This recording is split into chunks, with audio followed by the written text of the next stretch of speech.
What could I say?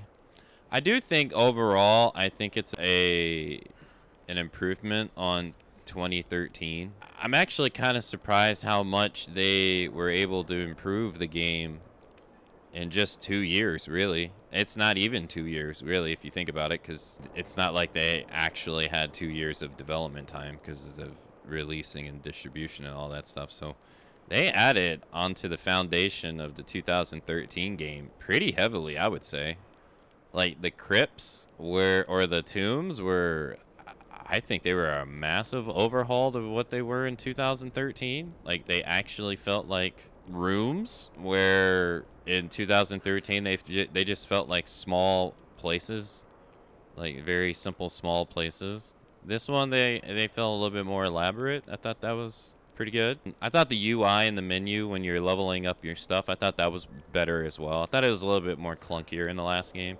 It still is kind of clunky, but not as bad. Like the weapon upgrade screen and all that, I thought was good, and the skills upgrade screen, I thought was good. I mean, gameplay for the most part, it's mostly the same.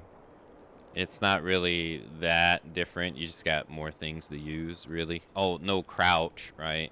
You don't have a crouch, so you got like the crouch / dodge button, which was interesting. They kind of toned down the amount of, oh, I'm falling, oh, everything is exploding, oh, everything's going the hell around me all the time that 2013 did. They kind of tone it down in this game.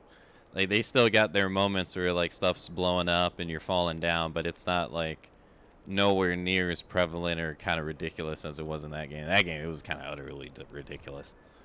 But in this one, it's a bit more believable, I would say. I do like how the bad guys are a little bit more present in this one too, compared to the bad guy in 2013 Matthias. I think Matthias is fine. He's just like barely in the game. I thought them being a little bit more in the game, they kind of reminded me, even though they're personality wise they're not like them, but it kind of reminded me of the bad guy duo in Uncharted 3 a little bit.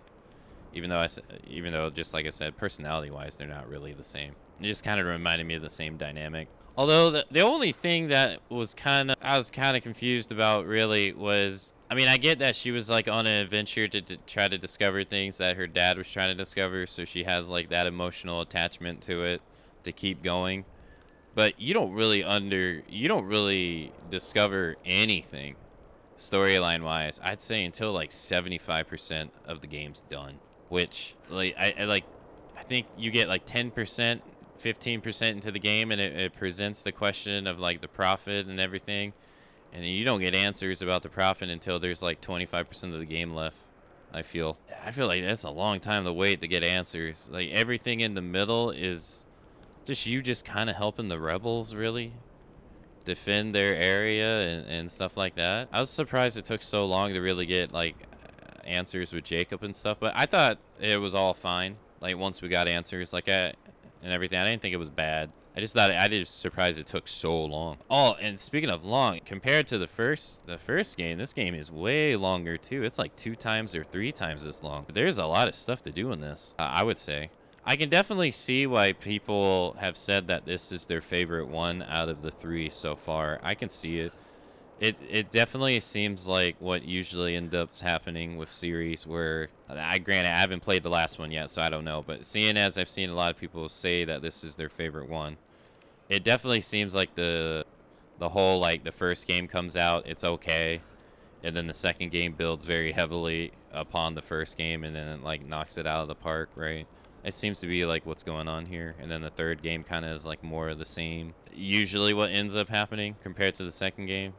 Like seems like they kind of have a hard time innovating on the third one typically because they innovated so much on the second one.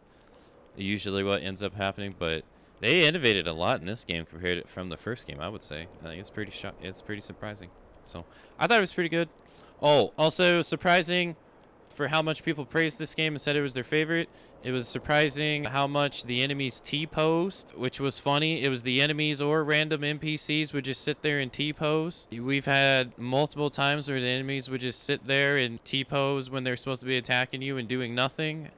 That happened, I think, 3 times with like the Trinity enemies, but then it also happened with the deadless ones at the end of the game when they're climbing up the rock wall, and then if you look up, you can just see their T-pose. It's just, there's times where she would be like climbing a rock wall, and then she would just rapidly like shake over and over, even though she's supposed to be doing the animation of climbing, and then it just looks so weird. You know, I got stuck while shimmying. Just animations not playing right, where she'll like adjust her hair even though she's simultaneously pulling herself up off a ledge and somehow doing both at the same time. So you see her have 4 arms. Yes, it was very surprising how many like bugs and glitches there were in the game, I have to say. Just from the sheer amount of people I've heard say they love this game. I did not expect the run. It's nowhere near as bad as, say, like Horizon Forbidden West when we played that, and I ran into bug galore in that game. But I was just surprised by how many there actually were. Nothing game breaking. I think I had to restart my game twice, I think, because I got stuck because of it. But that was surprising, but nothing to really detract away from the enjoyment of the game. That was pretty fun. I am looking forward to the next one, Shadow of the Tomb Raider, when we get around to it, because not so many nice things.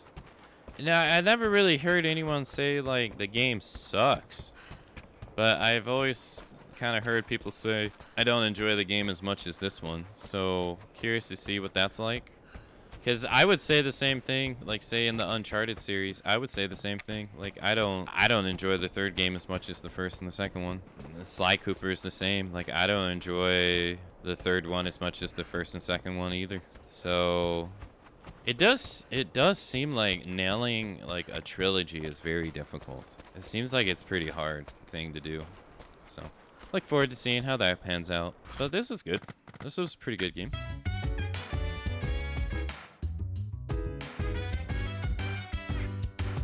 So dance, wanna put you